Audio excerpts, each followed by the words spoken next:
Welcome to Not Milk Never Milk. Subscribe if you're lactose intolerant.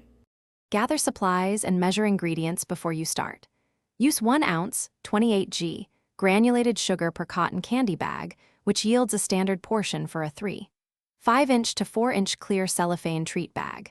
Add 1/4 teaspoon powdered flavoring and 1 drop of food coloring per ounce of sugar to keep color and taste consistent. Have a small funnel, disposable gloves, and food-safe tweezers ready. Keep a labeled tray for finished bags to avoid cross-contamination and to speed the packing process. Heat the machine according to manufacturer instructions and use 1-ounce portions of sugar for each cycle.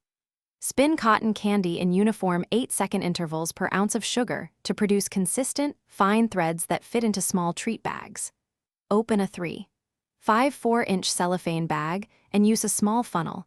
Gently collect the floss with food-safe tweezers or a tongue depressor, then lower it into the bag. Fill each bag so the candy compresses slightly, but retains its airy texture, leaving about 1/2 inch of headspace for sealing. Immediately seal each bag to preserve crunch and prevent melting. Use a twist tie or heat sealer and complete sealing within 5 minutes of filling. Label each bag with flavor, production date, and a short ingredient list so customers and helpers know allergens and freshness. Store sealed bags at room temperature away from humidity and direct heat.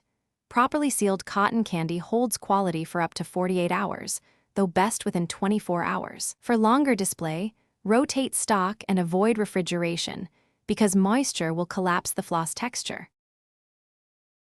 Thanks for watching. If this was helpful, leave a like and consider subscribing. See you next time.